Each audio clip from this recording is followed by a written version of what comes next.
Sejam bem-vindos. Tá bom? Mais alguém? Você. Muito legal. Laura também? Seja bem-vinda, Laura. Bom, então vamos... Tem mais ninguém não, né? Ah, tem a Luísa, nossa prima. Está escondida aí, Luísa. A Luísa é filha do Vladimir e da Fernanda. Seja bem-vinda, querido fofinho. Então, o João Pedro vai fazer a prece inicial em nome de todos nós e depois começamos o estudo de hoje.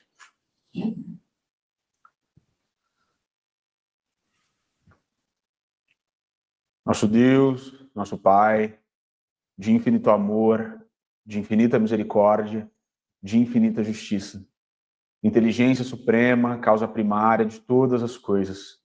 Em nome de Jesus Cristo de Nazaré, todos nós nos reunimos aqui nesta noite, com muita alegria, Mestre, por nós estarmos aqui no Saber Amar, que é enchendo o candário para as nossas almas, sempre muito gratos pela oportunidade santa de estudo, de aprender mais um pouco sobre os teus postulados, e sempre, Mestre, sempre, todos nós estamos aqui rogando as tuas bênçãos, a tua paz, o teu consolo, a tua cura, para todos nós que estamos aqui, principalmente, Senhor, a tua presença bem sentida dentro dos nossos corações. Nós queremos, mais uma vez, pedir para que o Senhor abençoe o Geraldinho, que vai transmitir belas mensagens para todos nós, que vai nos trazer um pouco daquilo que o Senhor tem para todos nós na noite de hoje. E ajuda-nos sempre, Senhor, em todos os nossos esforços, empreendimentos de intelectualidade, de estudo, a perceber que só o amor é capaz de construir em nós e por nós o teu reino de amor, de paz, de felicidade, de sabedoria. E ajuda-nos, Mestre, com as forças vindas do teu coração, a colocar tudo em prática, a amar o nosso próximo aqui na terra como nós amamos a nós mesmos, a ter um pouco de esquecimento do nosso próprio ego, a trabalhar com mais humildade, com mais perdão, com mais eficiência, com mais disciplina. Nós chamamos muito Jesus, e todos nós que estamos aqui cremos que o Senhor é o nosso caminho, a nossa verdade e a nossa vida, e que só trabalhando nós vamos conseguir, nós vamos lograr redimir os nossos espíritos para um dia eles brilharem muito ao teu lado. É assim, Mestre, querendo mais trabalho na seara cristã, te agradecendo muito, dizendo que todos nós estamos muito felizes por estarmos aqui, que te dizemos mais uma vez, ajoelhados espiritualmente: Hosana a Deus nas alturas, bendito é aquele que vem em nome do Senhor. Esteja conosco, Mestre, aqui no nosso estudo, na nossa reunião e por toda a eternidade. Que assim seja. Que assim seja.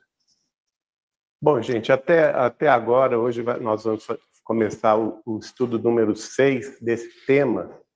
Eu quero dizer a vocês que até agora os 5 estudos iniciais foram um preâmbulo, um prefácio, né? Uma introdução daquilo que nós vamos começar a aprofundar a partir de hoje. Então, a partir de hoje, nós vamos ter um estudo mais detalhado acerca dos princípios fundamentais da doutrina dos espíritos e, com eles, nós vamos caminhar na direção, ou no sentido, melhor dizendo, né, daquilo que é o nosso potencial como seres humanos criativos, que temos já condição de controlar a nossa vida mental através da nossa própria vontade, através dessa condição que Deus nos deu de erigir nós mesmos o nosso destino. Isso é o objetivo aqui, depois do final desse ciclo de estudos, que todos nós tenhamos, enfim, noção de que nós podemos, sim, evoluir, ascender, conhecer e alcançar um tanto mais de conhecimento, de sabedoria e de amor. Essas duas asas da evolução espiritual com as quais nós teremos capacidade de nos elevar. A sabedoria de um lado e o amor de outro lado. E por isso que a gente vai, a reunião de hoje, a gente vai se dedicar ao estudo de Deus, da divindade. Amém. Né? Por isso que eu pus aqui o universo, porque é indeterminado, né?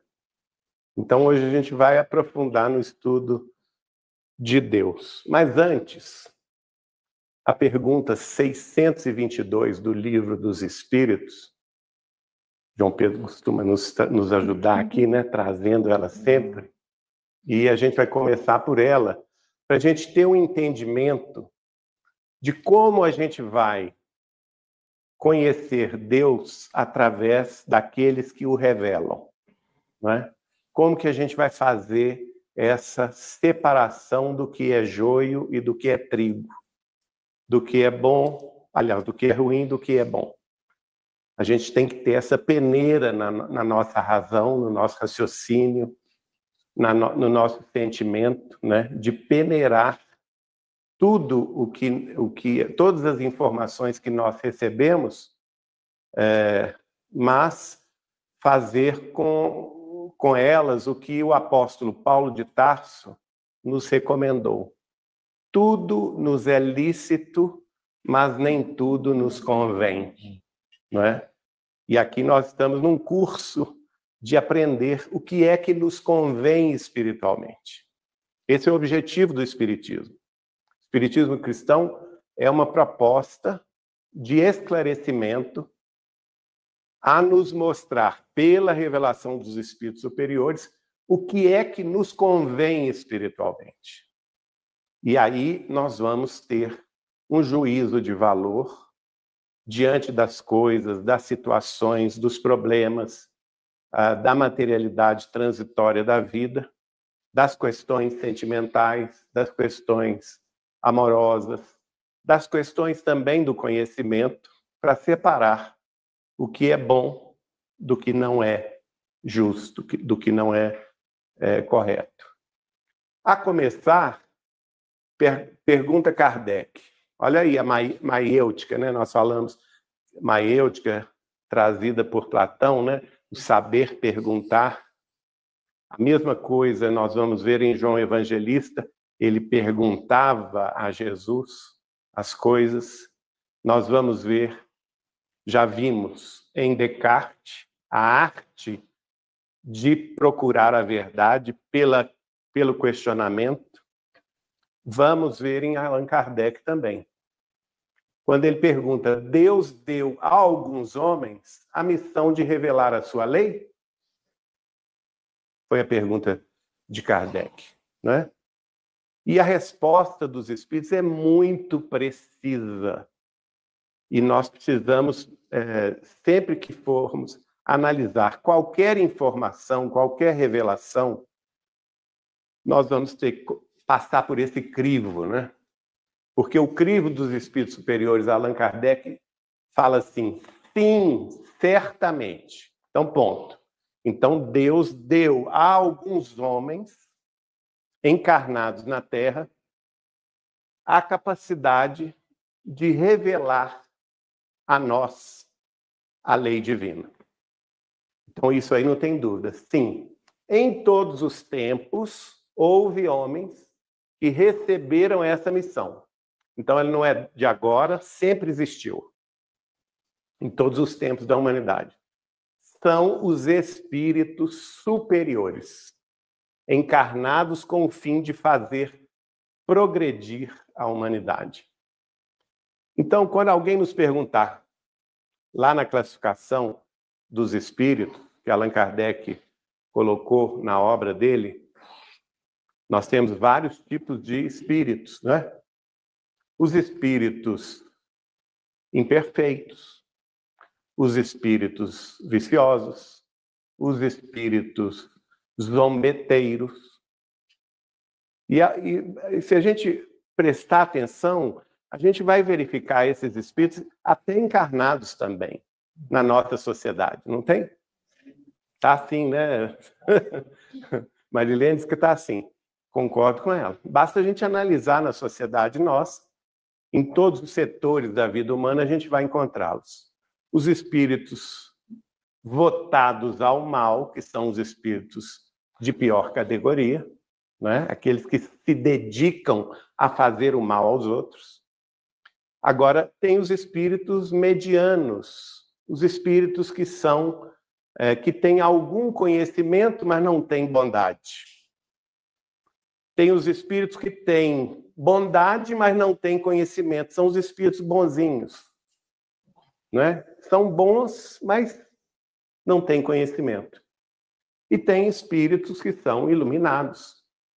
Tem espíritos que são avançados e tem espíritos que são superiores, né? A revelação espírita cristã que Allan Kardec recebeu por vários médiuns em vários países, vários espíritos, inclusive, assinaram essas revelações, né? São da categoria de espíritos superiores. Por quê? Porque eles revelavam a lei divina num aspecto, gente, que até então era inusitado, que era inédito, porque não vale você pegar hoje o Livro dos Espíritos e repetir o que está lá e achar que você é espírito superior, né, gente? Porque isso é cola. O que eu estou fazendo aqui, eu estou colando, eu não sou espírito superior. Eu estudo, colo e passo para vocês, né? Agora, aquele que veio, por exemplo, Allan Kardec, reencarnou com essa missão, ele é um espírito superior? Claro, claro que é. Caso contrário, ele não seria escolhido por Jesus para trazer o Consolador prometido por ele, né? Então, a mesma coisa. Se a gente for analisar aqui, essas pessoas extraordinárias são pessoas que trouxeram fatos, conhecimentos, verdades que até então não eram conhecidas, eram inéditas e passaram a fazer parte do nosso rol de conhecimentos. Então já vamos perguntar, né? Partindo desse pressuposto aqui, vamos voltar lá atrás. Quem que é essa estátua aqui? Hein? Quem é? Moisés. Está com os 10 mandamentos. A primeira psicografia. Segundo Chico Xavier, no programa Pinga Fogo, da TV Tupi de São Paulo, em 1971, o primeiro livro psicografado na pedra, dado por Deus a Moisés. Né? A representação dele. Essa pedra de molinha, né? E lá, nós vamos aí fazer a mesma pergunta. Ele é o espírito superior? Nossa, é. Naquela época, gente, os 10 mandamentos, até hoje a gente não cumpre os 10 mandamentos, é ou não é? Exatamente. Passados 3.500 anos, a gente luta para cumprir os 10 mandamentos. Amarás o Senhor teu Deus de toda a tua força, de todo o coração. Será que a gente ama a Deus? Né? Amarás o próximo como a ti mesmo. Está lá. E aí, a gente ama o próximo como a nós mesmos? A gente já barrou aí no segundo. Pode até amar a Deus. Cada um à sua maneira. Mas será que a gente ama o próximo? Né? E a coisa complica. Quando vai do terceiro em diante, complica, né? Não cobiçarás a mulher do próximo. E por aí vai, né? Não matarás. Não cobiçarás as coisas alheias. E por aí vai. Mas é um espírito superior, porque ele trouxe uma revelação divina completamente nova para aquela época. E até hoje os 10 mandamentos é a base do direito moderno. Influenciou o mundo inteiro, né? E ele escreveu 5 livros dele mesmo. O primeiro chama-se Gênesis, é o primeiro livro da Bíblia. Depois fala o João Pedro para me ajudar. O segundo, Êxodos, Levíticos, Números e Deuteronômio. 5 livros. É chamado de Pentateuco Mosaico. E os judeus vão chamar isso, os hebreus, nossos irmãos, vão chamar de Torá. 5 livros. Importantíssimos para a história da humanidade. Divisores de água, não é? Na organização social. Mas lá no versículo 1, aliás, capítulo 1, versículo 26 de Gênesis, Moisés nos escreve sobre Deus. Façamos o homem à nossa imagem, conforme a nossa semelhança. Não vou comentar agora. Já comentamos. Mas mais para frente eu comento. Façamos o homem conforme a nossa imagem, conforme a nossa semelhança. Deus, em se comunicando com Moisés, dá esta instrução. De certa forma, nós não a compreendemos, né? Porque o que a gente fez? A gente fez Deus, a nossa imagem, conforme a nossa semelhança. Aquele velhinho, barbudo, sentado no trono, humanizado, é a figura divina que eles, naquela ocasião, 3.500 anos atrás, conseguiram conceber. Inverteram, né?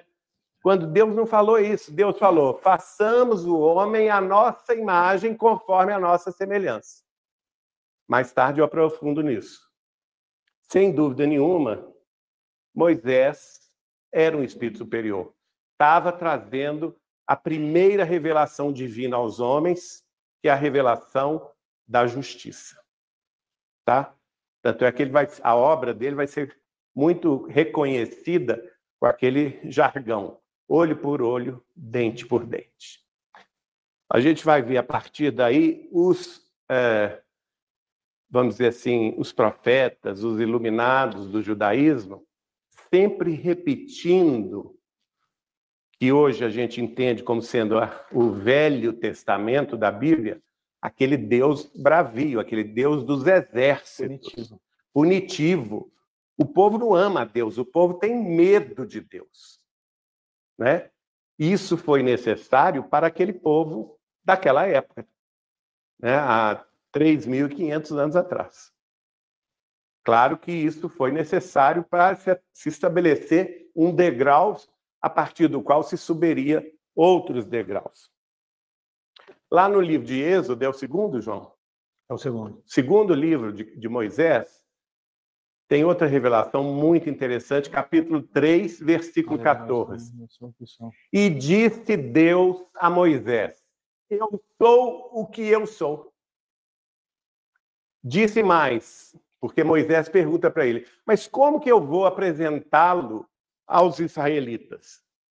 E ele responde, assim dirás aos filhos de Israel, eu sou, me enviou a vós. Eu sou o que eu sou. O que vocês acham dessa frase?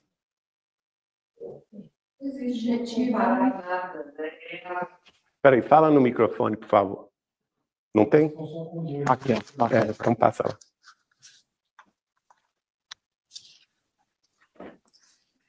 Eu sou o que eu sou, sugere que não há nada que se compare, não há nada que explique, né? Não há nada que possa ser análogo a... Exatamente.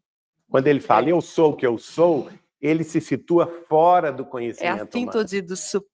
É a síntese do Supremo, é o que é. É o que é. É a síntese do Supremo, muito bem falado.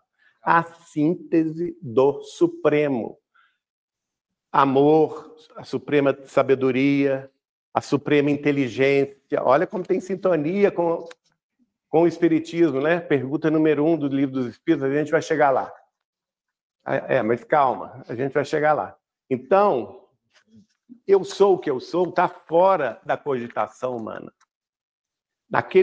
Tanto naquela época, nem Moisés, nem o povo hebreu poderia conceber o que era Deus, como até hoje, né?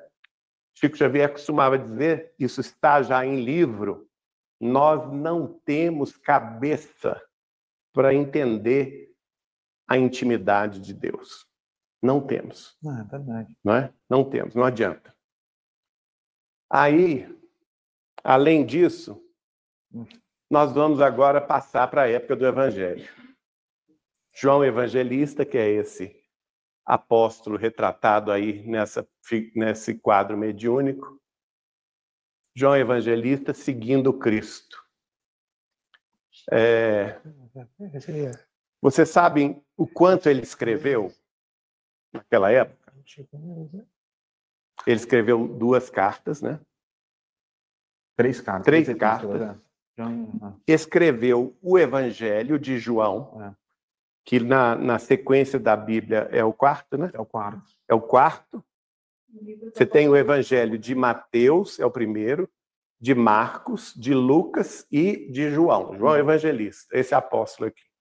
Uma das encarnações do nosso Chico Xavier. Então ele escreveu o Evangelho que ele ouviu do mestre, e o Evangelho dele é considerado sinótico. Não sinótico. Não sinótico, né? Que não tem relação com os outros 3. Né? Não sinótico. Não tem relação com os outros 3. Ele é inédito. É diferente. Ele é inédito, ele é diferente. Tem falas de Jesus que só ele registrou. Inclusive sobre o Espiritismo, que ele previu no capítulo 14 e no capítulo 16 do seu Evangelho. Quando ele fala do Consolador, Jesus falando, eu vos enviarei outro Consolador, que vos fará lembrar de tudo quanto vos tenho dito e vos esclarecerá todas as coisas. E no capítulo...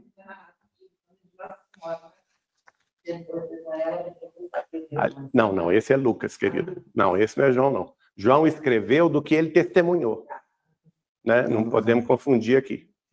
Então, além disso, ele vai, no capítulo 16, dizer o Espírito da verdade que vós não conheceis ainda, mas que eu enviarei e ficará convosco até o fim dos séculos.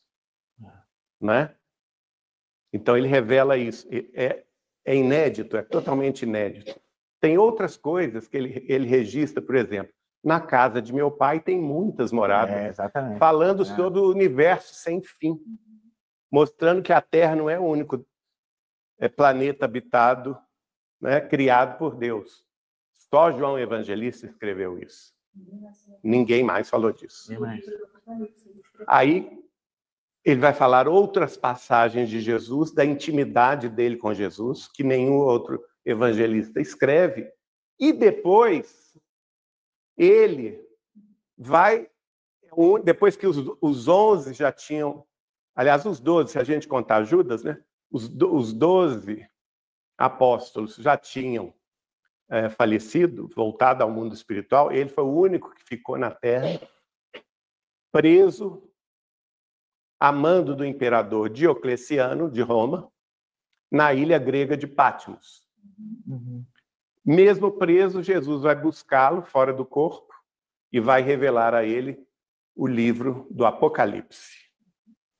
O que é o Apocalipse? É da revelação, mostrando o futuro da humanidade. É o último livro do Evangelho da Boa Nova do Cristo. Portanto, o último livro do Novo Testamento. Da Bíblia, né? Da Bíblia. Então, claramente, nós podemos classificá-lo também como um espírito superior, né? Se ele não veio revelar coisas inéditas, que só ele revelou, espírito superior. E é dele essa frase, da primeira carta que ele escreve, capítulo 4, versículo 8.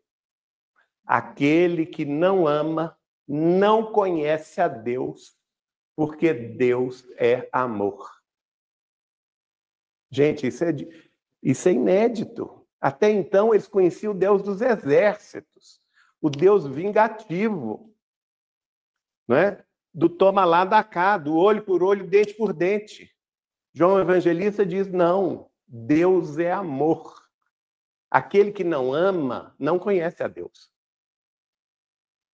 Além de definir Deus, ele define também quem conhece a Deus ou desconhece a Deus. Essa imagem também é muito bonita. E aqui eu faço homenagem a todas as mães, porque realmente é um trabalho de amor gerar um filho no ventre, né? E eu imagino quão difícil deve ser isso, né? Não somente os filhos que estão gerados no ventre, mas também aqueles que a gente abraça como nossos, né? Filhos de outras mães que os deixaram para que a gente possa criá-los com todo o amor, com todo o carinho.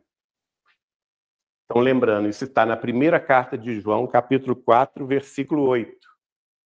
E também, no versículo 16, ele aprofunda, que ele diz assim: e nós conhecemos e cremos no amor de Deus, que Deus nos tem.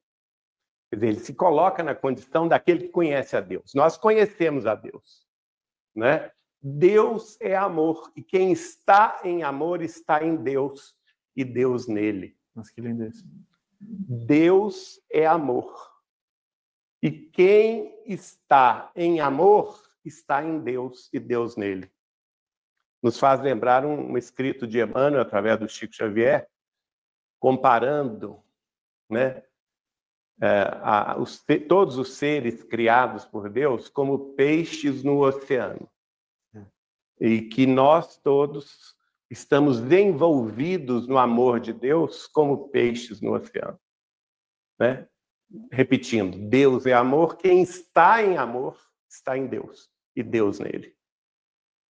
Então, qual que é o objetivo nosso de busca a Deus? Amar. Muito bem. É amar. Não tem outro. É como nós vamos conhecer Deus. É como nós vamos sentir Deus toda vez que nós amarmos.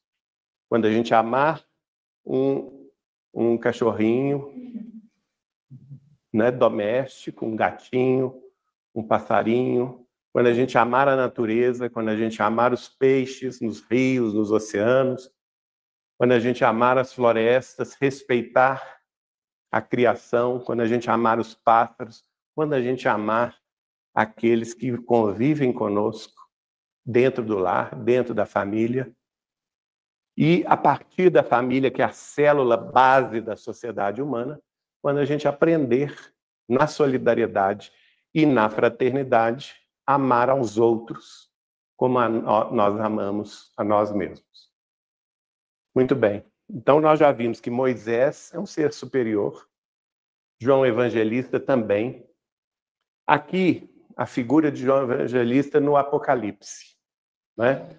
Ele velhinho, quase 100 anos de idade, é chamado por Jesus, está lá, ele próprio relata isso, capítulo 1 do livro do Apocalipse, que Deus mandou um anjo, que é Jesus, ele reconhece como sendo Jesus, mostrar o futuro. E é o livro do Apocalipse. Ai, gente. E lá, no capítulo 1, versículo 8, ele fala de Deus. Olha que bonito isso. A respeito de Deus dizendo: eu sou o alfa e o ômega, o princípio e o fim, diz o Senhor, que é, e que era, e que há de vir o Todo-Poderoso. Então, eu sou o alfa e o ômega. Naquela época, o alfabeto grego começava em alfa, terminava no ômega, né? Então, é aquele completo, é o sentido da completude, né? Aquele que contém o princípio de tudo e o fim de tudo, que é, hoje, era, antes e há de vir e estar conosco para sempre. É muito bonito essa definição também, que foi escrita por João Evangelista, completamente inédita. Foi uma inovação do conhecimento religioso profundo, não é? Que vai modificar naturalmente o conhecimento humano na face da Terra. O fim do Apocalipse é ele vendo a Jerusalém libertada, que é uma figura, naturalmente, vendo que o fim de uma transição planetária, segundo Chico Xavier, isso só vai acontecer daqui 7.000 anos, o fim da transição de um mundo de regeneração para o mundo perfeito, que é quando a vontade de Deus estará plenamente realizada na face da Terra. Nós estamos muito longe disso, né? Nós vamos precisar de 70 séculos, 7.000 anos, né? 70 séculos. A começar agora, em 2057, nós temos esse prazo de 70 séculos. Quem ficar na Terra? Né? Lembrando que Jesus disse, bem-aventurados sois vós, os mansos e os pacíficos, porque herdarão a terra. Ora, ele não promete o céu, não. Ele promete a terra, porque os mansos e os pacíficos ficarão na terra para construir essa Jerusalém libertada. É uma figura de linguagem que nos mostra o consórcio dos homens com a proposta da aliança que Deus nos fez ao longo dos séculos. Então, também João Evangelista participa disso. Lá no capítulo 4 do Apocalipse, versículo 8, ele escreve, Santo, Santo, Santo é o Senhor, o Todo-Poderoso que era, que é e que há de vir. Não é? Interessante ele falar 3 vezes, Santo, Santo, Santo. Muito lindo isso, né? Muito. Então, a gente vai tendo aí um degrau de conhecimento, né? A imagem não ficou boa. Mas vem Kardec, que na nossa opinião, respeitando as opiniões contrárias, é a volta desse apóstolo, né, João Evangelista. Vem Kardec, no século XIX, para iniciar uma nova etapa do conhecimento humano, que é a revelação do mundo espiritual, não é? Ele vai também fazer, através dos seus estudos, a revelação do que é o fenômeno da mediunidade, como potencial que todos nós, seres humanos, temos de nos comunicar pelo pensamento com os seres desencarnados, seres humanos desencarnados, seja na Terra ou além, e até mesmo entre nós encarnados, não é? Nós temos essa capacidade de comunicação mediúnica com os demais seres humanos, pela força do pensamento. E ele vai escrever o primeiro tratado científico sobre o modus operandi da mediunidade. Primeiro tratado científico do fenômeno mediúnico, dos tipos de mediunidade que cada um de nós pode ter e que são distintos entre nós, porque a nossa história evolutiva, milhares de anos para trás, foi diferente.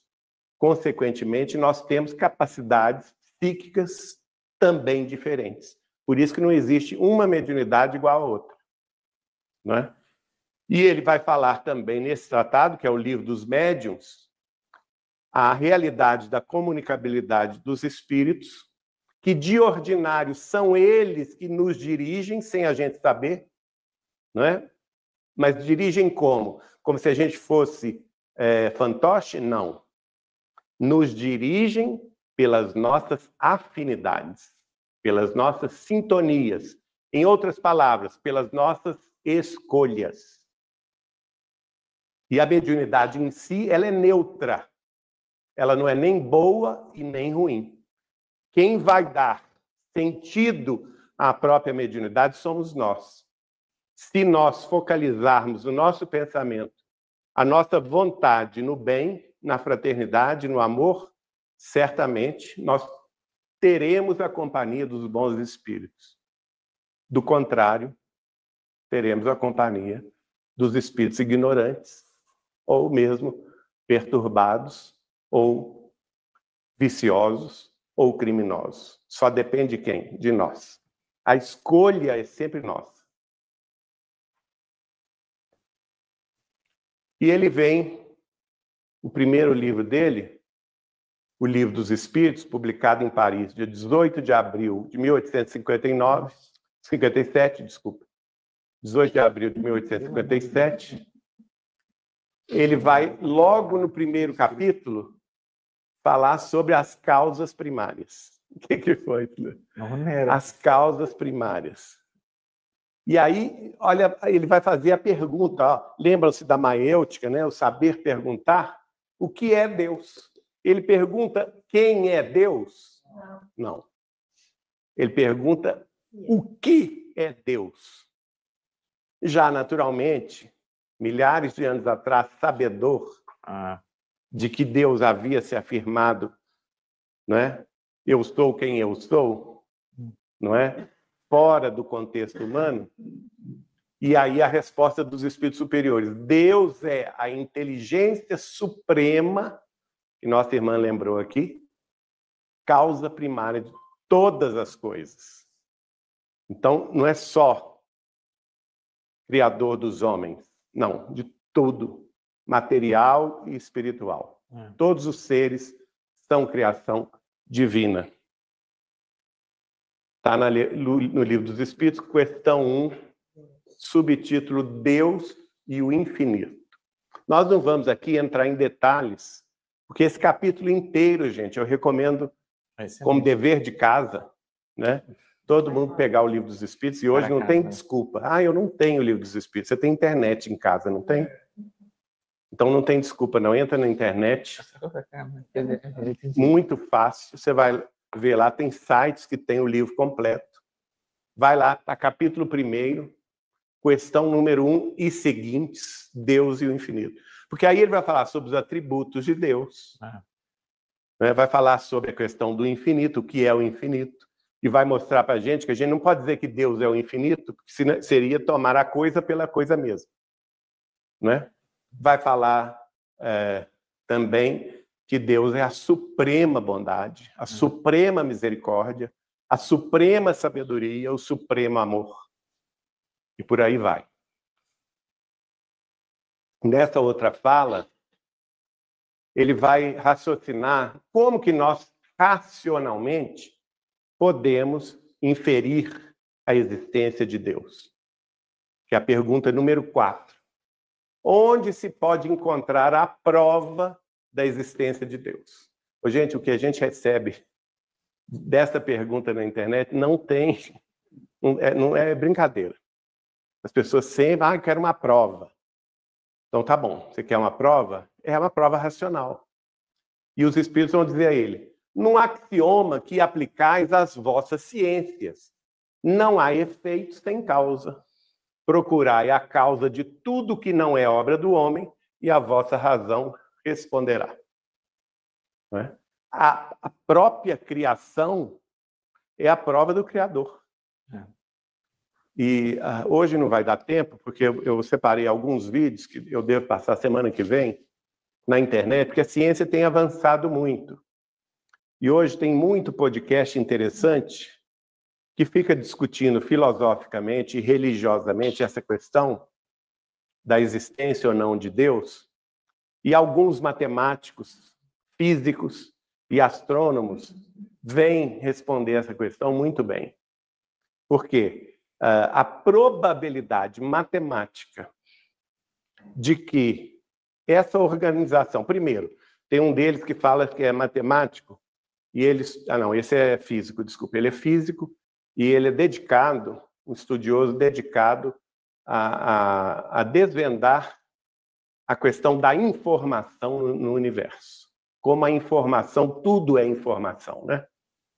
Os átomos são informações, os elétrons são informações, as energias eletromagnéticas gravitacionais são informações, os buracos negros são informações, né? As galáxias, os sistemas estelares, os planetas, tudo é informação. Os seres humanos, os animais, os corpos. E informações que são facilmente identificadas por códigos. Por exemplo, todos os seres vivos na Terra têm um código que nós chamamos de DNA. E esse DNA contém informações perfeitamente ordenadas. E as diferentes raças de seres vivos vão se diferenciar muito pouco. Por exemplo, a nossa diferenciação, seres humanos, Homo sapiens sapiens, do orangotango, é apenas 0,5% de informação a mais. Então, quem está se achando o rei da cocada preta, né? A cereja do bolo da humanidade, ele só tem 0,5% a mais que um orangotango. Essa é a grande realidade. Então, não, estou falando sério, gente, é isso mesmo. É o que nos diferencia. Olha só, 0,5% de informação no nosso DNA. E olha o que nós conseguimos fazer com 0,5% que eles não conseguem. Imagine-se o DNA de um ser angélico como Jesus, que escapa à nossa concepção. O que ele não consegue fazer é que nós não temos condição de avaliar, não é? Tudo é informação. E aí ele diz assim, a probabilidade desses códigos todos que se repetem no universo, né, serem unidos ao acaso dos elétrons, ao acaso dos átomos, ao acaso dos DNAs, é praticamente impossível. É na casa dos trilhões e dos trilhões e dos trilhões negativos. É a possibilidade de não ter um programador. O matemático vai falar sobre programação. Ele vai analisar exatamente isso, né? No debate que ele... É um debate de mais de 1h30 que ele faz com o podcaster dele, né? E é muito interessante. E daí ele vai concluir o seguinte: gente, eu trabalho com isso, com programação, né? E eu vejo que a vida, em qualquer parte, ela é programada. Existe um código de programação. Esse código, por exemplo, quando eu programo um software de computador, eu coloco o software no computador ou no notebook e ele vai rodar de acordo com o que eu programei. Agora, qual que é a probabilidade do computador sozinho, ou do nosso celular, ou do nosso notebook, sozinho, criar um programa dentro dele? Quase impossível, né? Ou impossível.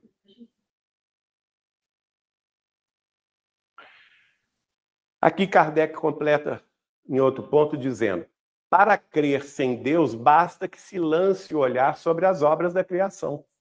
O universo existe, logo tem uma causa. Duvidar da existência de Deus é negar que todo efeito tem uma causa e avançar que o nada pode fazer alguma coisa. E não pode, né? Hoje, inclusive, em astrofísica, essa história do nada já ruiu. Não existe o nada.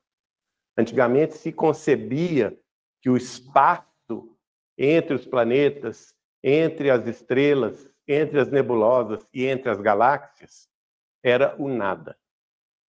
E hoje se sabe, pela astrofísica moderna, que é energia em alto potencial. É apenas uma energia que nós não conhecemos, né? E a nossa não reflete a nossa capacidade visual da luz. E eles vão chamar essa energia de energia escura, né? Então, não existe o nada.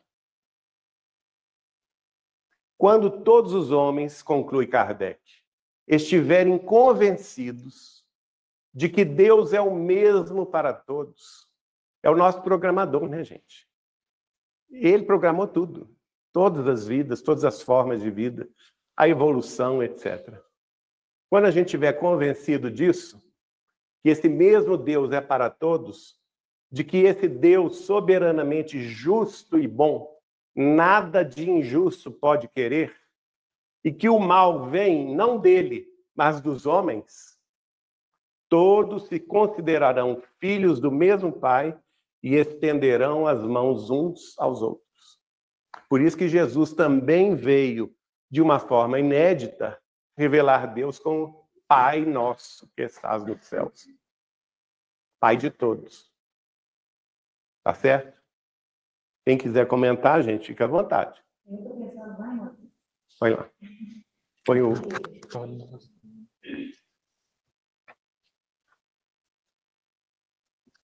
Finalzinho dessa frase que você colocou lá. De Moisés? nessa última, anterior. Eu fiquei pensando, estenderão as mãos uns aos outros. Nós temos dificuldade ainda de fazer conosco. Isso. Nós ainda não aprendemos de verdade a cuidar e a amar a nós mesmos. Então, olha como nós temos que andar ainda. É. Né? Mas é um processo, né? Sim, o processo... Né? É um degrau após o outro. O esforço de reconhecer que é nesse lugar que a gente tem que estar, né? Mas pelo menos a gente já sabe o caminho, sabe? A gente pode dizer, depois de 3.500 anos de Moisés e 2.000 anos de Jesus, a gente pode dizer que não sabe o caminho? Sabemos. Nós sabemos. Lembra aquilo que eu trouxe aqui? Chico Xavier dizendo, se você conheceu 2 semanas a verdade por 2 semanas, você já sabe o que fazer, não precisa ficar perguntando para ninguém. Qual o caminho a seguir? O que eu devo ou não fazer? Você já sabe. 2 semanas de estudos. Puxando a nossa orelha, né? 2 semanas de estudo dá resposta para o grande dilema atual, que é o sentido, né? Qual o sentido da vida? Exatamente. Eu estou aqui por quê? De onde que eu vim? Pois não. Só que faz a pergunta aqui, passa para ele. Porque nós estamos transmitindo ao vivo.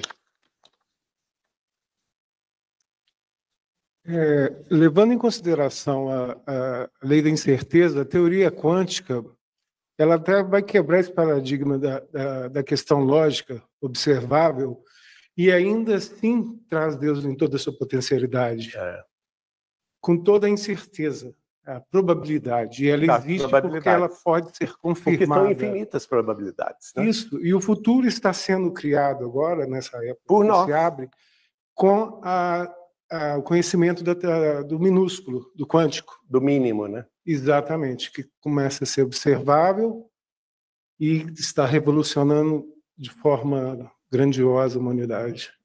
E a grande dificuldade é transpor esse mínimo quântico para o macro, não é? Que atualmente é a grande busca da teoria completa, não é? Entre a física quântica e a mecânica quântica e a relatividade, não é? Sim, passa dos limites das restrições, né? Como o Einstein falou. Fala aqui. Como o Einstein falou, Deus não joga dados. Exatamente. Correto? Só que o que se presenciou e se está confirmando é que sim, ele existe acima da compreensão que Einstein tinha. Exato. E eu achei muito curioso, por exemplo, até poucos anos atrás, a ciência, a astrofísica aceitava que o universo veio de um Big Bang, né? A grande explosão inicial, 13 bilhões e 800 milhões de anos atrás. Só que agora isso também está ruindo, porque novas teorias estão surgindo de que, na realidade, esse Big Bang, na realidade, é uma passagem de outro universo que já existia antes, e por aí, sucessivamente, é o infinito que vai cair aqui nessas questões que Kardec coloca no Livro dos Espíritos. Né? Mesmo porque tempo e espaço são concepções transitórias humanas, devidas à nossa limitada capacidade sensorial. Fala, Solange. Fala. Eu tô lembrando aqui, porque Pasteur já falava, das afirmações mais sábias dele é que pouca ciência afasta de Deus e muita ciência aproxima de Deus. Né? Nos aproxima de Deus. Luiz Pasteur. Olha só, muito legal isso que a Solange falou, gente. Pouca ciência nos afasta de Deus. Muita ciência nos aproxima de Deus. Por isso é que essa necessidade de haver essas provas, né? Qual a prova que Deus existe? Além, obviamente, Kardec, né, explicou muito bem assim, embasado, mas a gente vê isso mesmo, porque quanto menos a pessoa sabe, mais ela quer ter a prova. E cada vez mais que a ciência vai na física quântica, todas essas estudos mais profundos, eles ficam estarrecidos. E identificar a ordem, né? Identificar a base. Exatamente. Identificam leis que são fundamentais em qualquer parte do universo, você fica estarrecido. É o mesmo que você virar para esse quadro aqui, que foi pintado em 1 minuto e meio, um quadro mediúnico, foi pintado em 1 minuto e meio, com os pés, os 2 pés do médium, lá no Centro Espírita Luz, Amor e Caridade, e falar que esse quadro, ele se materializou sozinho. É possível isso? Sem interferência de um humano, sem interferência de cores, de tintas, de tela. Não é possível. Exato. Então, atrás, o quadro é a obra. Então, eu olho a obra é linda, magnífica. Mas ela se compôs sozinha? Não. O que está por trás da obra? Está quem o pintou. Tem um agente. Não é? Hein? Tem um agente. Tem um agente aí que fez a obra. Aí, o Ricardo Carvão, seu marido, que faz obras de arte maravilhosas, a obra se compõe sozinha? Não. É ele que faz, ele que trabalha. Aí vem aqui, capítulo 3º do Livro dos Espíritos, página 73. Aqui, e respondendo aí. Marcos, né, Marcos? Olha o que Kardec vai dizer. As ideias religiosas, longe de perderem alguma coisa, se engrandecem caminhando junto com a ciência. A proposta espírita cristã não é dissociar-nos da ciência, ao contrário, é caminharmos juntos com a ciência, com a filosofia e a religião. Esse aspecto trino da realidade mais profunda humana. Aí vem um médium português do século XIX, final do século XIX, chamava-se Fernando de Lacerda. Ele escreveu vários livros psicografados, cujo título é Do País da Luz. Aqui, o espírito de Michelet vai escrever por ele. Toda pessoa bem formada e com a sua razão e sentimento em justo equilíbrio, reconhece Deus e o ama. Toda pessoa bem formada e com a sua razão e o seu sentimento em justo equilíbrio, reconhece Deus e o ama. Lembra-se do que está lá na carta de João? Quem conhece o amor, conhece a Deus. Aí um outro espírito... Ah, não, mas aí... Tinha um antes. Tinha um antes? Aí, ó. Ah, tá. Que é um levita, não se identificou, mas é um levita do Senhor. Será Mateus? Pode ser, né? O espírito de Mateus escreveu por Fernando de Lacerda, na mesma obra. A fonte suprema de todo o bem é Deus. Deus é a fonte de todo o bem, de todo o amor. Aí vem outro, que é esse camaradinho aqui, que nós amamos tanto, né? Olha a obra dele, gente, 550 livros. Tudo inédito. A obra de Chico Xavier não tem nada repetitivo. Embora tenha remissões ao passado, mas é uma obra gigantescamente inédita. 550 livros psicografados em 75 anos de trabalhos ininterruptos de mediunidade com Jesus e o Espiritismo. É um espírito superior ou não é? Com certeza. Ah, não posso citar quem, mas uma pessoa da minha família me ligou do Rio de Janeiro, indignada, porque ela foi num centro espírita ver uma palestra e perguntaram, eles estavam estudando as diversas classificações dos espíritos, de Allan Kardec. Aí perguntaram assim, Chico Xavier é um espírito superior? E a palestrante disse assim, não é não. Chico Xavier é um espírito bom. Terceira ordem. Terceira ordem. Gente, eu vou ter que plantar bananeira aqui agora mesmo, porque da onde que a pessoa tira uma bobagem dessa? Bom é aquela pessoa boazinha, né? Não tem sentido. O homem escreveu 550 livros, todos inéditos, revelações extraordinárias que nós vamos estudar aqui sobre medicina futura, que foi confirmado 60 anos depois, sobre psiquiatria, sobre... aliás, agora é a hora de você falar. Fala sobre... você me falou semana passada. Passa aqui para ele, gente. Ele estava lendo, me disse semana passada, final da semana passada, ele estava lendo Mecanismo da Mediunidade e Evolução em Dois Mundos. E ele é da área da saúde. Então, conta para nós. O livro do Mecanismo da Mediunidade, ele é a comprovação teórica, né, da fisiologia humana associada ao espiritismo. Quem lê o livro vai falar toda a parte fisiológica, de como você se alimenta, como funcionam os alimentos no corpo, os hormônios, tudo. Toda a parte fisiológica. Tudo lá. A fisiologia humana descrita pelo espiritismo. Perfeito. E você até comentou com os seus colegas. Olha que perfeito. Sim. Isso. Tipo assim, dá um embasamento de ser fidedigno, tipo assim, é real. Exato. Entendeu? Obrigado, Leandro. De nada. Olha aí, que extraordinário. Chico Xavier tinha 3º ano primário, gente. Sobre todos os assuntos, sobre astronomia. Né? O livro Evolução em Dois Mundos, o livro A Caminho da Luz, fala sobre galáxias, sobre... É extraordinário, tudo é extraordinário. Os poetas que vieram através dele escrever no seu estilo. Não é um escritorzinho qualquer. Né? Ele trouxe o quê? Ele trouxe revelações divinas. Consequentemente, é espírito superior, não tem dúvida nenhuma.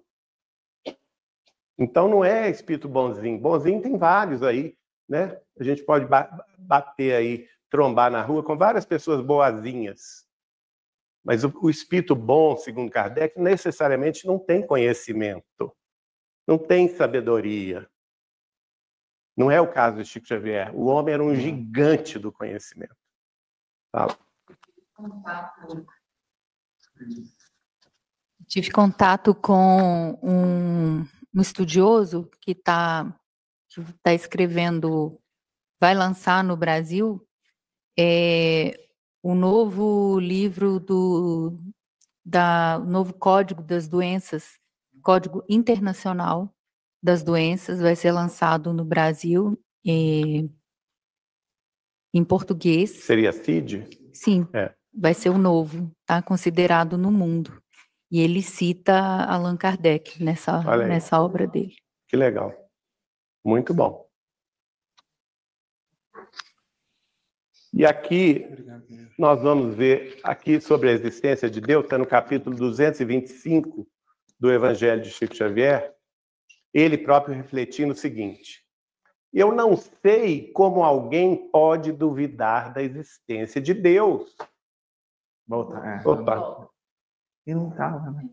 Acreditar que o universo possa ser obra do acaso, diante da grandeza da criação, nós ainda estamos de rastros.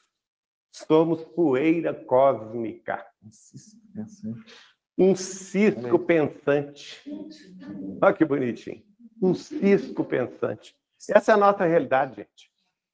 Não deveríamos sequer nos atrever a olhar as estrelas sem reverência. Nossa. Lindo demais, né? Da alma. Não, isso é dele. Exatamente. Não, isso é dele. Exatamente. O Evangelho de Chico Xavier era assim, gente. Lá no Grupo Espírita da Prece, em Uberaba, que a gente ia, o Chico tinha reuniões públicas sexta e sábado à noite.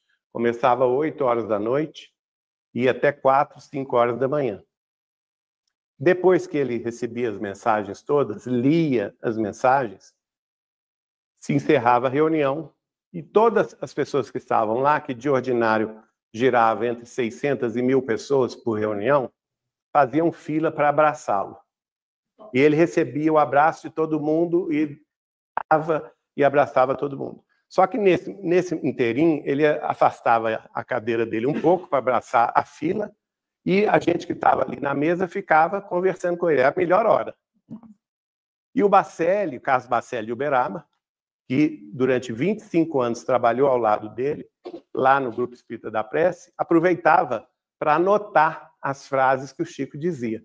Então, esse livro, o Evangelho de Chico Xavier, como tem aqui também o Chico com Você, faz parte dessas frases que ele soltava e a gente adorava, né? Isso aqui ele falou, então, ele próprio falando, não é psicografia dele.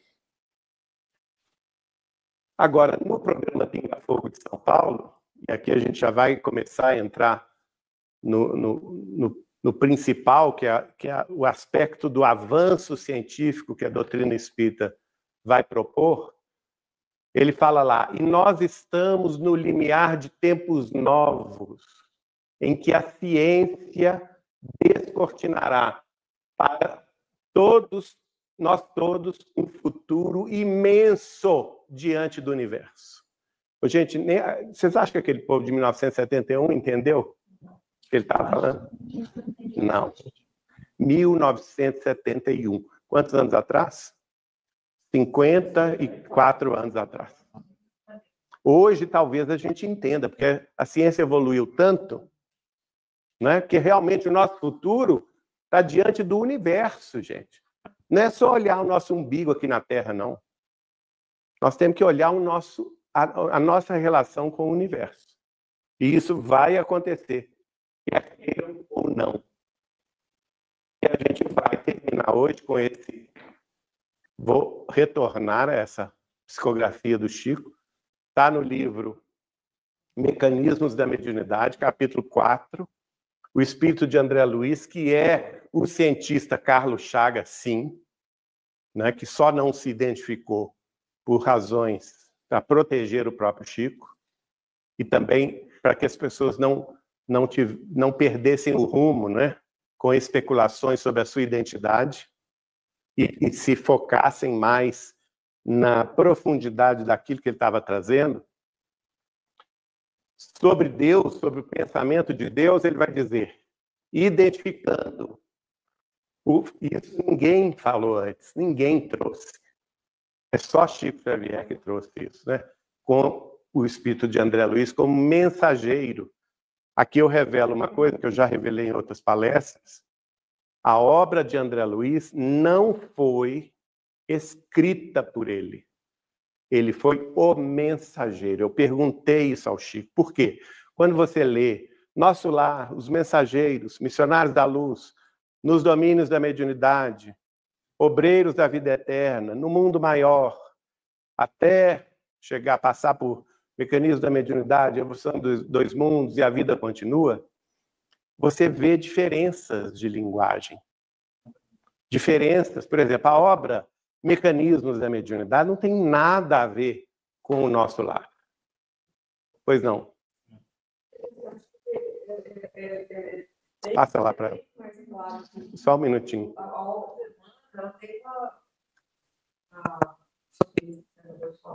Linguisticamente, né? Ela é uma unidade. E eu não entendi porque o André Luiz tinha diferença. É isso. Ele foi o mensageiro.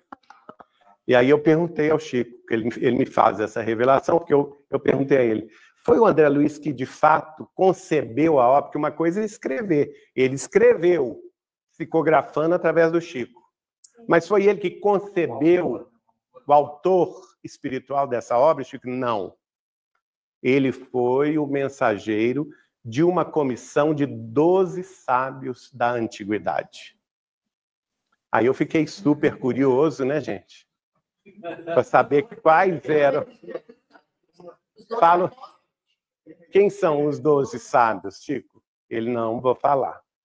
Demorou há anos. E eu perguntava. Não falou, só falou um. Depois de muito eu perguntar, eu acho que ele já estava por aqui com a minha pergunta, ele falou comigo assim, Geraldinho, eu vou falar e vou te responder uma vez só. E vou te dar só um espírito que participou dessa pleiade de 12 sábios. É o espírito de Sócrates. Agora, nunca mais me pergunte isso. Aí eu manda quem pode, obedece quem tem juízo, recolhi a minha ignorância, minha insignificância e fui embora.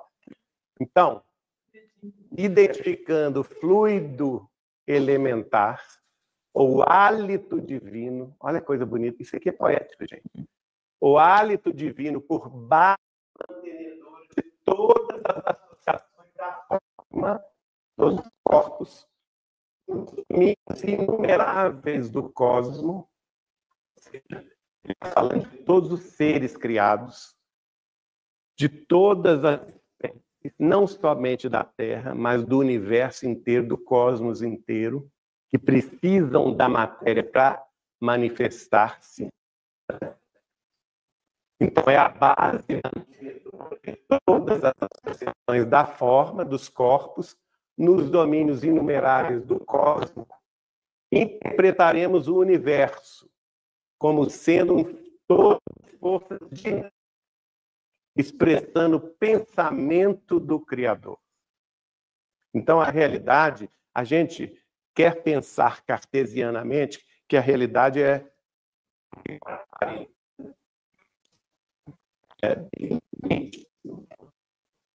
um conjunto de forças dinâmicas.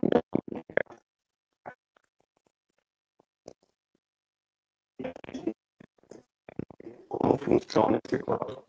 Mas nós podemos sim dizer que essas forças dinâmicas sobre esse plano divino, que é o quê? O fluido cósmico elementar ou universal, e sobre ele vibra o pensamento imensurável da criatura. Nós somos criaturas. Nosso pensamento é imensurável. Mensurável por quê? Porque ele é uma força eletromagnética. Ele tem frequência definida. Ele tem comprimento de onda. Né? Ele tem vibração. Ele é mensurável. Cada ser tem o espectro de força eletromagnética que emite com seu pensamento. Na face da Terra, nós, seres humanos, somos a espécie mais evoluída. Na face da Terra. Os animaizinhos também têm pensamento, mas têm rasgos de pensamento. Não tem o pensamento contínuo como nós. Né? E seres da condição angélica de Jesus, por exemplo, esse mesmo livro vai dizer que eles vibram numa frequência ultra, mega curta. Ultra, mega curta. Super curta. Ou seja, vibram muito mais rapidamente e tem um alcance criativo que nós não alcançamos. Aos seres humanos, nós vibramos nas frequências altas quando atingimos no nosso lobo frontal a oração, a meditação e o estudo nobre. A gente consegue elevar o nosso pensamento a vibrações, a ondas curtas, eletromagnéticas curtas. Mas, de ordinário, o nosso córtex cerebral se manifesta com ondas médias, que são as ondas que nós emitimos na sustentação da nossa vida profissional, da nossa vida em família, os nossos relacionamentos, né? Desde a nossa origem até a nossa vida atual, nossos filhos, netos, etc., a nossa convivência profissional, a gente está sempre emitindo ondas médias. E também emitimos ondas de frequência longa, que são os reflexos condicionados que nós aprendemos quando estávamos na condição animal. E são essas ondas longas que mantêm, por exemplo, os fatos da vida orgânica, né? O nosso respirar, o nosso sistema digestivo funcionando, o nosso sistema de troca de calor com o exterior, não é? E assim sucessivamente. A gente não precisa pensar em respirar, é automático. É o reflexo condicionado que nós já aprendemos milhões de anos atrás, quando nós estávamos na condição animal. E assim sucessivamente, né? E a evolução é ao infinito, desde o átomo ao arcanjo, mas isso fica para a semana que vem. Tá bom? Vou agradecer. Alguém quer falar alguma coisa? Eu queria seguir isso aí. Fala aí.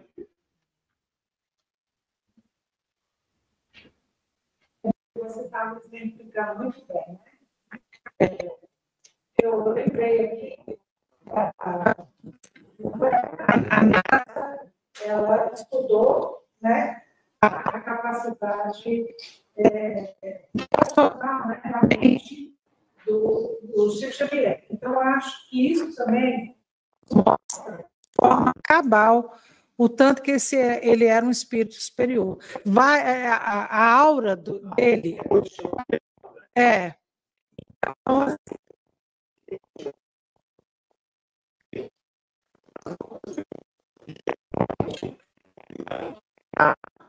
Então, chamamos de... que pode ser também chamado de aura. Milímetros, gente. Além do nosso corpo físico. Milímetros. E a do Chico? A do Chico foi medida em 15 metros. Só isso que eu queria dizer. Você imagina um raio de 15 metros. Por isso que a gente ficava bobo. Jesus devia ter 4 quilômetros, ou muito mais. A gente ficava bobo, eu ficava super ansioso antes de ver o Chico, a ponto dos meus órgãos internos tremerem todos. Era uma ansiedade incontrolável. Mas assim que abria a porta e ele aparecia, sumia tudo. Como que não basta de mágica. É a presença do amor de Deus através dele. Então é isso, gente. A gente agradece muito. Desejo de você. Semana que vem a gente continua a partir desse ponto. Tá bom? E nós vamos pedir, então, uma filha para fazer a prece em nome de todos nós.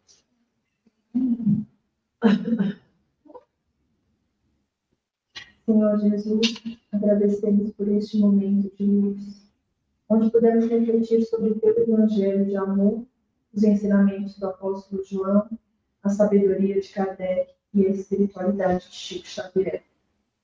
Que as sementes aqui lançadas floresçam em nossos corações. Como disse João Evangelista, Deus é amor, e quem permanece no amor permanece em Deus e Deus nele. Que possamos assim viver esse amor em cada gesto, pensamento e em cada ação. Abençoa nossos irmãos Geraldinho e João Pedro nessa caminhada e nessa sublime missão. E a todos os presentes aqui, e a todos aqueles que estão nos assistindo pelas redes sociais. Encerramos essa assembleia com gratidão pelo diálogo construtivo e pelo compromisso de todos com o bem comum.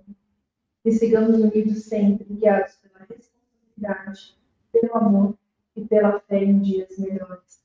E assim seja. Gente, só